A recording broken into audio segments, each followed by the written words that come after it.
कलाकार मित्रहरू सहित कलाकारहरू त निस्किनु है क्या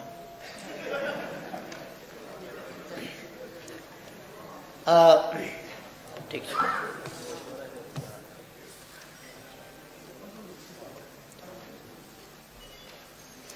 तपाईहरुले बदलिदो परिस्थिति, राष्ट्रका बदलिदो आवश्यकता, मानव जातिका आवश्यकता र तिनलाई परिवर्ती गर्ने सम्बन्धमा प्रविधिको विकास, यी कुराहरूलाई ध्यानमा राखेर यिनको महत्त्वलाई बुझेर यी कुराहरूलाई खास गरी आईटी को सेक्टर, साइबर को सेक्टर, यी सेक्टरहरूलाई दुरुपयोग हुनबाट जोगाउने, दुरुपयोग भयो भने त्यसलाई परास्त गर्ने र राष्ट्र निर्माणका सही पक्षहरू, आवश्यक पक्षहरू तिनीहरूलाई उजागर गर्ने र राष्ट्र निर्माणको अभियानलाई अगाडि बढाउन योगदान गर्ने हिसाबले साइबर सर्कलको प्रारम्भ गर्नुभएको छ। म यस अवसरमा बधाई भन्न चाहन्छु साइबर सर्कललाई। यसको प्रारम्भ गर्ने, यसलाई अगाडि बढाउने साथीहरू, संगठन युवा संघ नेपाल र त्यससँग विभिन्न ढङ्गले सम्बन्धित रहेका साथीहरूलाई धन्यवाद भन्न चाहन्छु। तपाईहरुमाथि एउटा आशा जागेको छ कि तपाईहरुले आज देशमा जस्तो खालको राजनीति चलिरहेको छ र देशका विरुद्ध त्यसलाई जसरी प्रयोग गर्न खोजिएको छ र राज्यका वा राज्यभन्दा अझ बढी बाहिरका लगानीहरू, परोक्ष प्रत्यक्ष अनेक प्रकारका, खास गरी परोक्ष लगानीहरू, नदेखिने गरी बाह्य लगानी सञ्चारको क्षेत्रमा यो डरलाग्दो कुरा छ। सञ्चारको माध्यमबाट सूचना प्रविधि यो सबै कुरा हातमा लिने र त्यसलाई प्रयोग गरेर गलत बाटोमा र लगानीकर्ताहरूको हितमा त्यसलाई प्रयोग गर्ने, दुरुपयोग गर्ने र राजनीतिलाई विकृत बनाउने, समाजको अग्रगमनलाई अवरोध खडा गर्ने, राष्ट्रिय एकतालाई कमजोर पार्ने, देशभित्र विभिन्न छिद्रहरू खोजेर त्यहाँ धाँजाहरूलाई अझ बढी पहिले धाँजा बनाउने, त्यो धाँजामा फेसा ठोक्दै जाने र त्यसलाई बढाउँदै जाने र समाजलाई विभाजित गर्ने यस्ता प्रयासहरू भइरहेका छन्।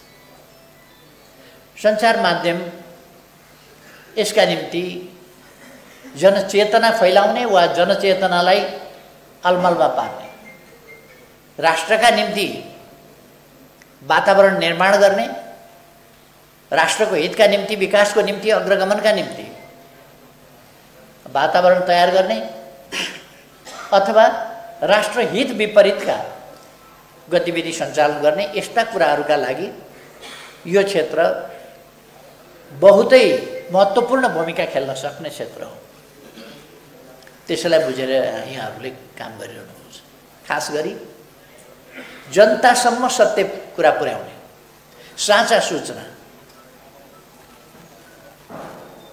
सही चेतना, वैज्ञानिक चेतना अग्रगामी चेतना, न्यायोचित पक्षको चेतना, ती कुराहरू जनतासम्म पुर्याउने माध्यम हो यो। कहिले कहिले राष्ट्रका निम्ति, कहिले कहिले बृहत्तर राष्ट्रका निम्ति कहिले कहिले सञ्चार माध्यमले फेक न्युज पनि दिन सक्दो रहेछ। इतिहासमा त्यस्तो पनि भेटिन्छ कहिलेकाहीँ। तर राष्ट्रका निम्ति मात्रै गर्छ त्यस्तो यदि देशप्रति वफादार छ भने। उहिले हिस्ट्रीमा पेरिसमाथि फ्रान्समा जर्मनको आक्रमण भयो, भीषण आक्रमण। जर्मन सेना असाधारण ढङ्गले दिग्विजय गर्दै अगाडि बढिराखेका थियो, जसलाई कसैले रोक्न सकेका थिएन। त्यहाँ सिन नदी पार गर्न एउटा के म्याग्नेट लाइन यस्तै के भन्थ्यो, त्यो चाहिँ अवैध किल्लाको रूपमा मानिन्थ्यो। त्यसलाई पार गर्न कसैले पनि सक्दैन त्यो, किनभने पेरिसको रक्षाको किल्ला हो भनेर त्यो नदीको किनारमा एउटा पर्खाल बनाइयो। जर्मन सेनाले त्यो पर्खाल भत्कायो र सिन नदीको पुलबाट पेरिसतिर प्रवेश गर्न थाल्यो। प्रवेश गर्न थालेपछि एकजना कपडा धोइरहेको महिला, त्यो नदीको किनारमा कपडा धोइरहेको एउटा महिलाले, "को तिमीहरू? यो फ्रान्सको सेना जस्तो लाग्दैन, कहाँको सेना हो तिमीहरू?" भनेपछि "हामी जर्मन सेना हौँ, पेरिस कब्जा गर्न आएका हौँ" भनेपछि "रोक" भनेर उनले आदेश गरे। रोक्यौ भनेर आदेश गरे। उनीहरू रोकिन मानेन। यहाँ फ्रेन्च छँदाछँदै फ्रान्सेली यहाँ उभिँदा उभिँदै एउटा जिउँदो फ्रान्सेली यहाँ हुँदा हुँदै तिमीहरू कसरी अगाडि बढ्न सक्छौ? के कुरा गरे तिमीहरू? रोक्यौ भनेर उनले भने, मानेन। उनले ढुङ्गा टिपेर पटापट हान्यो सेनालाई। उनलाई सेनाले गोली चलायो, उनी त्यहीँ ढलिन्, उनको मृत्यु भयो। अखबारमा यो खबर छापियो, त्यो खबर घर घरमा पुग्यो र भोलिपल्ट सिँगै पेरिस यसरी उठ्यो। एउटी महिलाले पर्खाल तोडेर, त्यो म्याग्नेटिक पर्खाल भन्ने तोडेर पेरिसतिर पस्न लागेको सेनालाई ढुङ्गा हानेर प्रतिरोध गरिन् र पस्नबाट व्यवधान खडा गर्न खोजिन्, रोक्न खोजिन्। हालाकि उनी मारिन्, तर पेरिसवासी जिउँदो छैन्जेलसम्म विदेशी कसैले पनि पेरिसमा पस्न पाउँदैन, सक्दैन, हामी दिँदैनौँ भनेर उनले देहत्याग गरिन्। त्यस खबरले हरेक पेरिसवासी म जिउँदैछु, कसरी विदेशी सेना मेरो देशमा पस्छ, म जिउँदा हुँदै हुँदै कसरी पस्छ। हरेकले बारदलीबाट ढुङ्गा हान्छ, छतबाट ढुङ्गा हान्छ, माथिबाट इँटा खसाउँछ। सेना लड्न पाएन। त्योभन्दा अगाडि पेरिसवासीले नै हायतमा खेलाए सेनालाई। गल्लीमा भयो गल्लीमा हिर्काएको छ, उता भयो उता हानेको छ, कता कुद्ने कतातिर हान्ने, बाल बच्चा बुढाबुढी सबैले हिर्काएका छन्। जर्मन सेना भाग्यो। अनि को हुन् ती महिला? खोज्नु पर्यो, तिनलाई सम्मान गर्नु पर्यो, कमसेकम तिनको परिवार होला, सम्मान गर्नु पर्यो। खोजी भयो, खोजी भयो, कहीँ फेला पर्दैनन् महिला। अनेक खोजे, कहीँ छैन। गोली लागेको कतै देखिँदैन, त्यहाँ रगत पनि देखिँदैन। कहाँकी महिला हुन् त्यो पनि थाहा छैन, को हुन्। अनि त्यो पत्रकारलाई थाहा होला भनेर उनी जुन पत्रिकाले छापेको थियो त्यसका सम्पादक कहाँ खोज्दै मान्छेहरू पुगे। को महिला, कहाँकी महिला, कस्ती महिला, तिमीहरूले कहाँ देख्या हो, कहाँनिर लड्या हो भनेपछि यो त लडेको त मैले देखिनँ, तर मैले पेरिस जोगाउनका लागि पेरिसवासी कस्तो हुन्छ भनेर एउटा परिकल्पना गरेँ। त्यो परिकल्पनाको महिला हुन् जसले सेनालाई ढुङ्गा हानेर गोली खाएर मरिन्। त्यो परिकल्पनाको कुरा हो। उनले भनेपछि त्यो पत्रकारलाई ठुलो राष्ट्रिय अवार्डका साथ सम्मान गरियो उसको जय जयकार गरियो। राष्ट्रका लागि राष्ट्रिय सेन्टिमेन्ट, राष्ट्रिय सुरक्षा, राष्ट्रिय हित, राष्ट्रिय उन्नतिका लागि कहिले कहिले यस्ता सेन्टिमेन्टल कुरा सही नभए कहिले कहिले सञ्चार माध्यमहरूले गर्छ। राष्ट्रका निम्ति जो सही होइन भनेर कसैले त्यसलाई चुनौती दिइरहँदैन, तर राष्ट्रका विरुद्ध सञ्चार माध्यमको धर्म होइन। राष्ट्रका विरुद्ध, जनताका विरुद्ध, जनताका अधिकारका विरुद्ध, जनताले पाउने न्यायका विरुद्ध, जनताले पाउने विकास र समृद्धिका विरुद्ध, जनताले लडेर ल्याएका उपलब्धिहरूको रक्षाका विरुद्ध, ती उपलब्धिहरूलाई हराउने, कमजोर पार्ने हिसाबले सञ्चार माध्यमले वास्तवमा कहिल्यै पनि गलत अथवा आधारहीन त्यस्तो न्युजहरू दिनु हुँदैन। तर नेपालमा तपाईँ हामीले देखेका छौँ हाम्रा उपलब्धि, हाम्रा ठुला ठुला उपलब्धि, हामीले गरेका नेपालीपनका कामहरू, हामीले गर्न खोजेका विकासका प्रयासहरू, हामीले अगाडि सारेका विकासका नीतिहरू, राष्ट्रियता सम्बन्धी नीतिहरू, लोकतन्त्र सम्बन्धी नीतिहरू, विकास सम्बन्धी नीतिहरू, सामाजिक न्याय र समानता सम्बन्धी नीतिहरू, यी नीतिहरूलाई गलत ढङ्गले प्रस्तुत गर्ने, तिनको अपव्याख्या गर्ने, तिनको सम्बन्धमा भ्रम फिजाउने, यस प्रकारका कामहरू कतिपय ठाउँबाट सञ्चार क्षेत्रको, सञ्चार माध्यमको, सञ्चार प्रविधिको दुरुपयोग गरेर हुने गरेको छ। मैले विश्वास लिएको छु आईटी सर्कलले, यो साइबर सर्कलले राष्ट्रिय हितको पक्षमा, राष्ट्रिय भावना जगाउने, राष्ट्रिय स्वाभिमान जगाउने, राष्ट्रिय हितको पक्षमा उभिने भावना जगाउने, राष्ट्र निर्माणको भावना जगाउने, राष्ट्रिय एकताको भावना जगाउने, विकासका निम्ति म लाग्नुपर्छ, खट्नुपर्छ भन्ने भावना जगाउने र राष्ट्रलाई अगाडि बढ्नका निम्ति, राष्ट्रमा सुव्यवस्था, शान्ति सुव्यवस्था स्थापना गर्नका लागि यसले महत्त्वपूर्ण योगदान पुर्याउनेछ मैले विश्वास लिएको छु। र यस विरुद्धका गतिविधिहरू, जनतामा भ्रम फिजाउने यस्ता खालका गतिविधिहरूलाई यसले पराजित गर्नेछ भन्ने मैले विश्वास लिएको छु। हामी एउटा खास मोडमा छौँ। जनताले जित्ने कि जनविरोधीहरूले जित्ने भन्ने फेरि एउटा निर्णय हुनेवाला छ।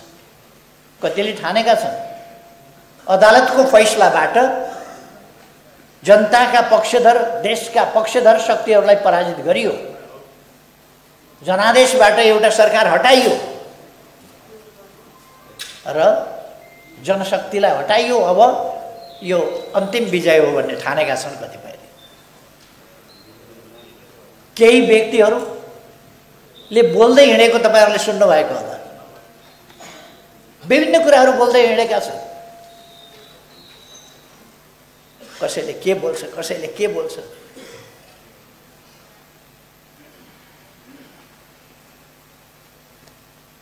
एकजना 7 वर्ष जति अगाडि होला अध्यक्षको चुनावमा मसँगै पराजित भएको मान्छेले हिन्दी फिल्मको भिलियनको डायलग बोलेछन् अस्ति।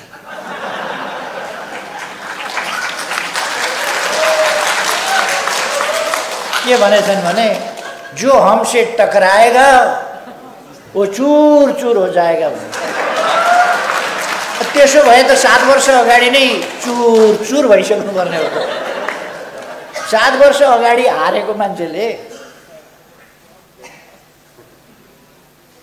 अनि जो हमसे टकराएगा वो चूर चूर हो जाएगा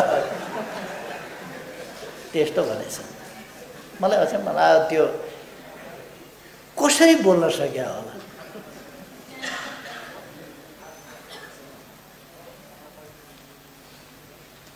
कतिपयका कुराहरू तपाईहरुले सुन्नै भएको छ। अनेक प्रकारका झुट भ्रम र भ्रमित पार्ने कोसिसका कुराहरू। यो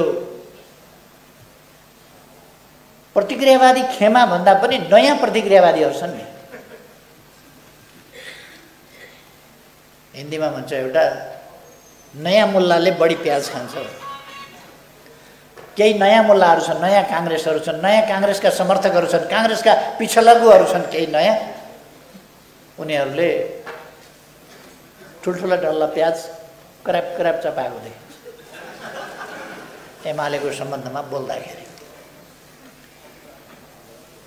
यसमा हामीले धेरै केही भनिरहनु पर्ने छैन। यी 2-4 दिनका मेहमान अहिले काङ्ग्रेसको, मैले अघि एउटा इन्टरभ्यूलाई पनि भने, इन्टरभ्यू दिँदा यी काङ्ग्रेसको पुच्छर समातेर हिँडेर बडा फुर्ती लागिरहेका छ। पिठ्यौमा एउटा झिँगो बस्यो भने काङ्ग्रेसले पुच्छर यसो पारेर हल्लाइहाल्छ। यी कहाँ झट्किएर यिनलाई पर्खिएर पुच्छर छोडिदिएर बस्छ काङ्ग्रेस। काङ्ग्रेसलाई अलिकति झिँगासिँगाले केहीले टोक्यो पिठ्यौमा भने पुच्छरले त त्यो झिँगो त दबाउनु पर्यो। फट्याक्क पार्दाखेरि कहाँ झट्किने हुँदैन। काङ्ग्रेसका पुच्छरले यत्रो धाक लाउने एमालेसँग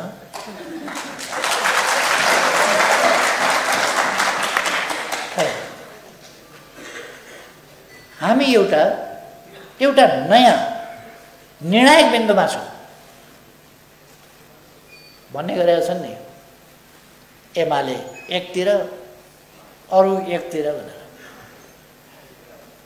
एमाले भनेको हामीले थाहा पाउनुपर्छ। एमाले भनेको अब नेकपा एमाले भनेको पार्टीको नाउँ मात्रै होइन, नेपाली जनता र नेपाली जनताको प्रतिनिधि शक्ति हो यो। एमाले एकतिर भनेको जनता एकतिर, अरू 5 दल 7 दल के जाति भनेको एकतिर।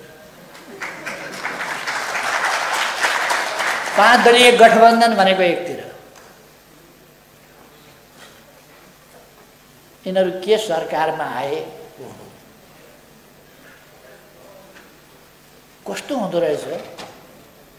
यिनीहरू के सरकारमा आए, 5 दल के सरकारमा आयो, जुन बाटोबाट आए। सर्वोच्च अदालतमा हालत हेर्नुहोस् त। सर्वोच्च अदालतको अहिले देशमा आन्दोलन छैन। सर्वोच्च अदालतको आँगनमा देशमा आन्दोलन छैन, सर्वोच्च अदालतका आँगनमा छ। जनता छक्क परेर हेरिराखेका छ। वकिल साहबहरू कहिले कम्पु कराते खेल्नुहुन्छ, यो कम्पु कराते सबै के हो भन्दा यो 5 दलको कानुनी क्षेत्रको रिफ्लेक्सन, कानुनी क्षेत्रको रिफ्लेक्सन मात्रै हो।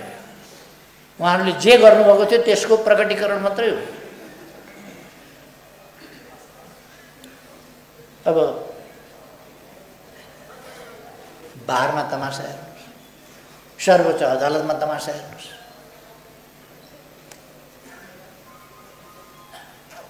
यो 5 दलीय गठबन्धनको सरकार भएपछि यस्तो नभएर के हुन्छ? यस्तै हुनुपर्छ, यस्तै भनेको।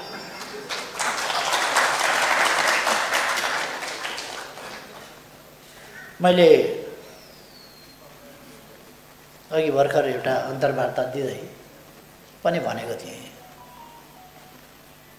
कि क्यान्सर भइसकेको छ, न्यायिक क्षेत्रमा क्यान्सर भइसकेको छ।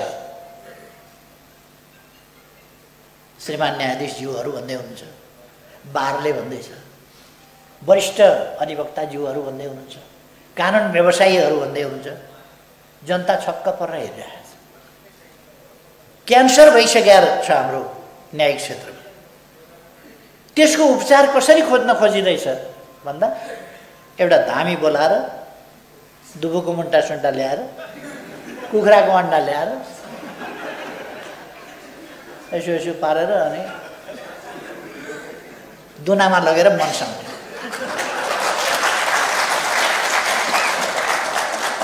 त्यो बिचरो अन्डा मनसाएर अन्डा पर लगेर राखेर क्यान्सर निको हुन्छ। अपरेसनको आवश्यकता छ, केमोको आवश्यकता छ। बिमार त्यो तहको छ। मैले भने एउटा लडाइँ छ। नेपाली जनता राष्ट्रियताको पक्षमा उभिँदै आएको र उभिने जनता, लोकतन्त्रका लागि लडेको, बलिदान दिएको जनता, सामाजिक न्याय र समानताका लागि लडिरहेको जनता, देशमा समृद्धि हासिल गर्न खोज्ने, त्यसका लागि प्रयासरत जनता र ती कुराहरू हुन नदिने, शान्ति स्थायित्व हुन नदिने, अस्थिरताको खेती गर्ने प्रतिगामी शक्तिहरू एकातिर जनता। यसका बीचमा एउटा निर्णायक बिन्दुमा हामी पुगेका छौँ। एउटा ध्रुवीकरणको स्थितिमा गइरहेको छ। त्यसकारण हाम्रो साइबर सर्कलले बुझ्न पर्दछ, हामी एउटा गम्भीर लडाइँमा छौँ, गम्भीर वैचारिक लडाइँमा छौँ, गम्भीर राजनीतिक लडाइँमा छौँ, गम्भीर उद्देश्यहरूका भिन्नताका लडाइँमा छौँ। के गर्ने? देश बनाउने कि बिग्रिन दिने? यस लडाइँमा छौँ र यसमा हामी हरेक ठाउँबाट जो जहाँ छ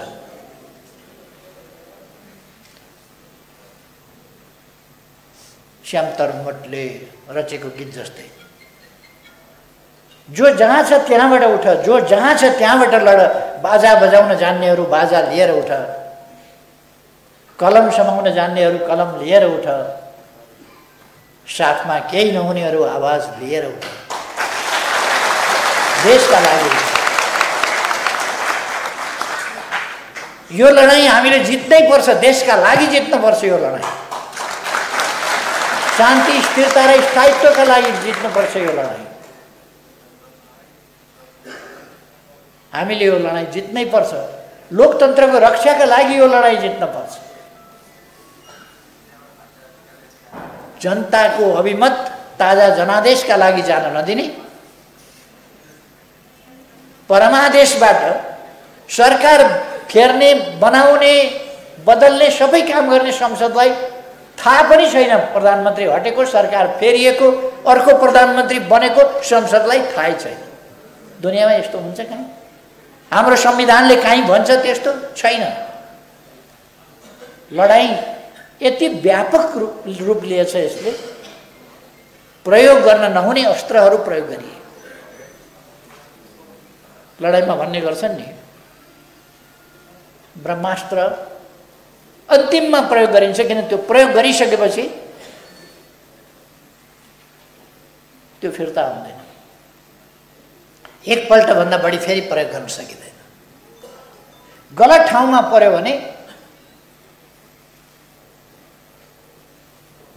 पर्यो भने, अश्वस्थामाको जस्तै गरेर फर्किएर आएर निधारमा प्रयोग हुन्छ। अहिले यो सर्वोच्च अदालततिर यो जुन प्रकट भइरहेको छ, त्यो हामीलाई फ्याँकेको ब्रह्मास्त्र ठोकिएर फर्किँदाखेरि आफैलाई लागेर भएको छटपटी हो। यो केही होइन, फेरि देखिएको त्यहाँ छ, तर यो 5 दलीय छटपटी हो। 5 दलीय छटपटी। यस कुराको प्रमाण अमेरिकाबाट सर्वोच्च अदालतका श्रीमान न्यायाधीशले अमेरिकाबाट इमेल पठाएर साबिती बयान दिनुभयो। त्यहाँसम्म पुगेछ। यस लडाईँमा ब्रह्मास्त्रको प्रयोग हुने ठाउँसम्म पुगेछ लडाईँ। यो देशलाई अगाडि बढ्न नदिने, सकेदेखि धरारा, यिनले गएर सकेदेखि धरारा ढाल्दै, तर जनता यहाँ जिउँदैछ। रानी पोखरी पुर्थे यिनले, तर जनता जिउँदैछ। यिनले सकेदेखि चुच्चे नक्सा च्यात्थे। अघि पुर्खे बाले भने नि, रुने भए फलाना कहाँ गएर रौ, फलानाको अगाडि नरौ भने लुकेर रौ। यिनीहरू लुकेर कति रोएका छन् होला।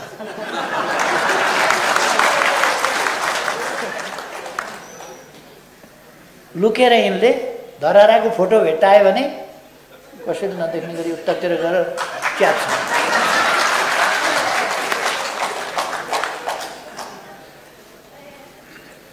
तपाईँहरूले देखाउनुहुन्छ नि अब यो अघि विमोचन भयो नि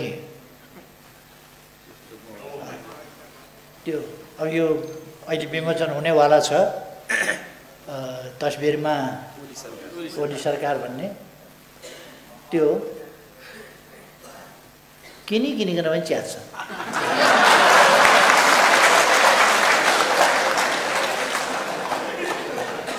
तर लुकी च्यात्छन् किनभने यो देखाएर च्यात्ने हिम्मत उनीहरूसँग हुँदैन। तिनका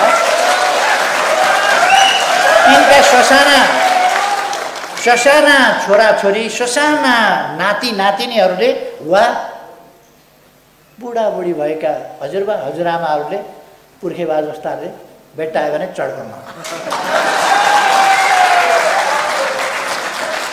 त्यो सक्दैनन् उनीहरूले त्यो हाकाहाकी गर्नु। हामी यो लडाइँमा छौँ र यो लडाइँ हामीले जित्नै पर्छ। यो लडाइँ हामी कुनै गलत मनसाय गलत उद्देश्यका लागि लडिरहेका छैनौँ, देशका निम्ति लडिरहेका छौँ। यो हाम्रो साझा लडाइँ, देशको लडाइँ, जनताको लडाइँ, यो राष्ट्रियताको लडाइँ हो। यो लोकतन्त्रको रक्षाका निम्तिको लडाइँ हो। यो संविधानको रक्षाको निम्तिको लडाइँ हो। यो हामीले प्राप्त गरेका उपलब्धिहरूको रक्षाको निम्तिको लडाइँ हो। यो लडाइँ विकासका हाम्रा प्रयासहरूलाई फेरि सुचारू गर्ने हाम्रो अठोटको लडाइँ हो। देश बर्बाद हुन नदिने र नेपालीलाई सधैँ खाडीकै मुलुकमा धाउनु पर्ने जीवन निर्वाह गर्न हाम्रा युवाहरू लाखौं दशौं लाखको संख्यामा 40 लाखको संख्यामा खाडीका मुलुकहरूमा जानुपर्ने, अन्त गएर रोजगारीका अवसर लिएर 50 डिग्री सेल्सियसमा काम गरेर आउनु पर्ने स्थिति, यो अन्त्य गर्नका निम्तिको हाम्रो लडाइँ।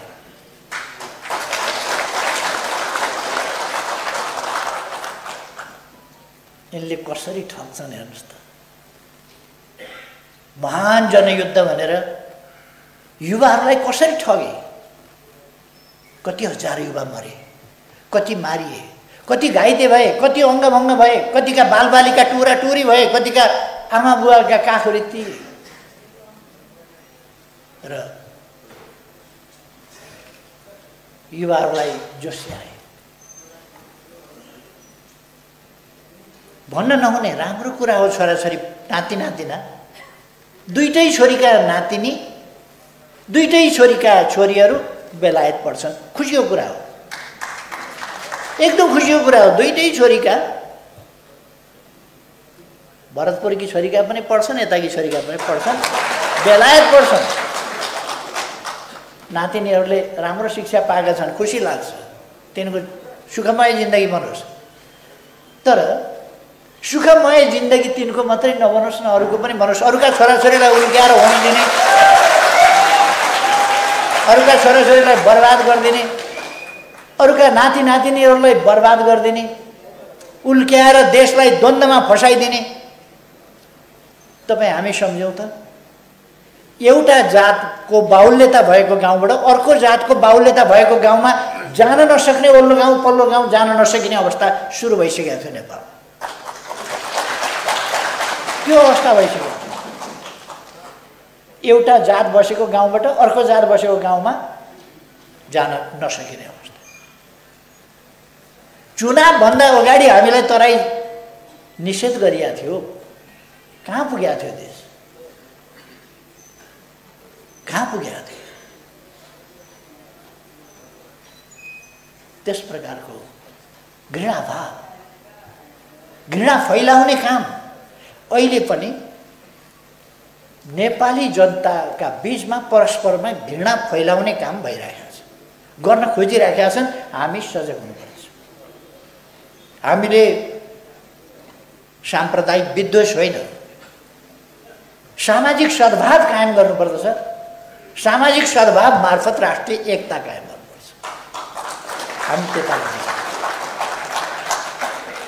हाम्रो साइबर सर्कलले राष्ट्रिय एकताका निम्ति, सामाजिक सद्भावका निम्ति, त्यसका निम्ति काम गर्छ। अन्धविश्वासका विरुद्ध सही वैज्ञानिक तथ्ययुक्त आधारभूत कुराहरू बताउनका निम्ति जनतामा जान्छ। आफ्ना ज्ञानलाई, सिपलाई त्यसका निम्ति प्रयोग गर्छ। मैले अब धेरै समय नलिएँ, यो एउटा वर्ग सङ्घर्षको एउटा खास चरणमा आइपुगेका छौँ।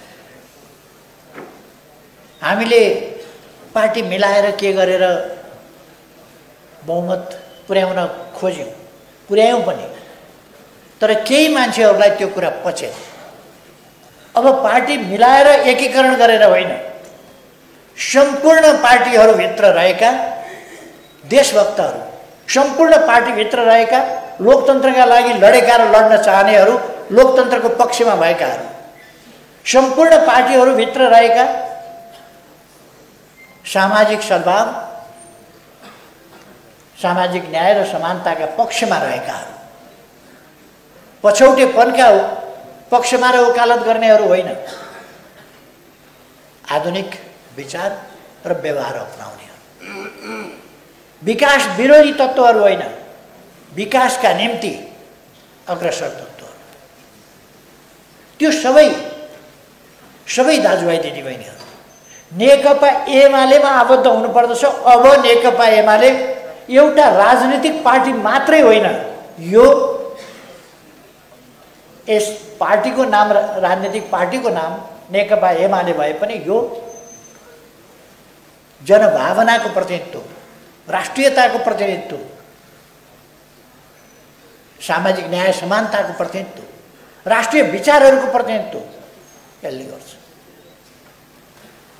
त्यसकारण यस पार्टीमा सरिक हुन, यस पार्टीमा आउनका लागि विभिन्न पार्टीमा रहेका तमाम नेता कार्यकर्ताहरूलाई म आग्रह गर्न चाहन्छु, आउनुहोस् हामी एकै ठाउँ हौँ र देश बनाऊ। हाम्रो अरू उद्देश्य छैन। काङ्ग्रेसका पछि लाग्ने, प्रचण्डका पछि लागेर देश बन्छ? कम्युनिस्ट पार्टी, बहुमतको कम्युनिस्ट पार्टी फुटाएर चोइटो लिएर कुद्ने यस्ताहरूका पछाडि लागेर बन्छ? आफ्नै पार्टी 15 वर्षसम्म प्रमुख भएर तर मारेका मान्छे, त्यही पार्टीबाट प्रधानमन्त्री भएका मान्छे, त्यही पार्टी नफुटाइ नसक्ने, त्यही पार्टीको सरकार नढालिन सक्ने, त्यही पार्टीको सरकार ढाल्नका लागि मतदान नगरेर बाहिर निस्किएर काङ्ग्रेसलाई भोट दिन, पछाडिको ढोकाबाट लुसुक्क काङ्ग्रेसलाई भोट दिन कुद्नेहरूबाट देश बन्छ? यति साह्रो गैर जिम्मेवार तत्त्वहरूबाट देश बन्छ? यो सम्भव छैन। यस्ताहरूका बैशाखी टेकेर अनि पिङ खेल्दै हिँड्ने काङ्ग्रेस, त्यस्ता बैशाखीमा काङ्ग्रेस बुढो भयो। बुढो भएपछि न गोरुले जोत्छ न केही गर्छ। बुढो भएपछि धेरै दुध दिने गाईले पनि दुधै दिँदैन नि। काङ्ग्रेस बुढो भयो, नीतिमा बुढो भयो, विचारमा बुढो भयो, अठोटमा बुढो भयो, सङ्कल्पमा बुढो भयो, सबै कुरामा काङ्ग्रेस बुढो भयो। काङ्ग्रेस जस्तो पार्टीले हेर्नुहोस् त, प्रचण्ड र माधवको हात समातेर हिँडे। अनि यस्तो काङ्ग्रेसबाट अब बन्छ देश। त्यसकारण म विभिन्न पार्टीमा रहेका साथीहरूलाई आग्रह गर्न चाहन्छु, आउनुहोस् नेकपा एमालेमा सामेल भएर राष्ट्र निर्माण गरौँ। अरू केही उद्देश्य छैन एमालेको, राष्ट्र निर्माण गर्नु। एउटा कुरा म स्पष्ट पार्न चाहन्छु, अब नेकपा एमाले एकता एकीकरण गर्नुपर्ने पार्टी नेपालमा कुनै बाँकी रहेन। त्यसकारण नो एकता नो एकीकरण छैन। आउनुहोस् यो साथीहरू हुनुहुन्छ एमालेमा मिलेर काम गरौँ। एकता एकीकरणका वार्ता यस्तो वार्ता फार्ता कोसँग मानव नेपाल संसारमा एकीकरण। माधव नेपालले अल्मल्याएर झुक्क्याएर लगेका साथीहरू निन्द्राबाट बेउजिनुहोस्, बेउजिनुहोस् र फर्किनुहोस्। प्रचण्डले कम्युनिस्टका नाउँमा प्रचण्डको सबै चटक हेर्नुहोस् त, चटक गर्दा गर्दा प्रचण्ड देशको प्रधानमन्त्री, कार्यकारी प्रमुख, राष्ट्रिय सेना प्रचण्डको मातहतमा, 19,000 सेना आफ्नै क्याम्पमा, आफ्नै निजी सेना 19,000, राष्ट्रिय सेना पनि आफ्नै मातहतमा। तिनको व्यवस्थापन समुचित ढङ्गले गर्न नसकेर प्रधान सेनापति नेपाली सेनाको हटाएर राजीनामा दिएर ओह्रालो लाग्यो। ती सबै चिजको उपयुक्त ढङ्गले म्यानेज गरेको भए स्थिति फरक पर्थ्यो, देश अगाडि बढ्थ्यो। उद्देश्य बेग्लै भएपछि, बेग्लै मनसाय भएपछि समस्या समाधान गर्ने होइन। प्रचण्डले कुनै समस्या समाधान गरेर देख्नुभएको छ? जहिले पनि समस्या खडा गर्ने, समस्या खडा गर्ने। हामीलाई बिगार्न खोजेको थियो, नबिग्रिने देखेपछि टाप कहाँ बिग्रिन्छ। अब काङ्ग्रेसलाई समातेको छ। काङ्ग्रेस, म चेतावनी दिन चाहन्छु, काङ्ग्रेस होसियार, प्रचण्डले भ्याइदिन्छन्। हामीलाई भ्याउन खोजेको थियो प्रचण्डले। त्यसकारण हामी एउटा उद्देश्य बोकेर हिँडेका छौँ। त्यस उद्देश्यका लागि सबै क्षेत्रबाट हाम्रा प्रयासहरू अगाडि बढ्छ। साइबर सर्कल आफ्ना ठाउँबाट आफ्ना प्रयासहरू, यी उद्देश्य, यी विचारहरूलाई बुझेर अगाडि बढोस्। हामी त्यही आग्रह गर्दछौँ, म त्यही आग्रह गर्दछु। मैले विश्वास लिएको छु साइबर सेना, पहिले साइबर सेना भनिन्थ्यो, अहिले साइबर सर्कल भन्नुहोस् तपाईँहरूले, यो नाम झन् राम्रो छ।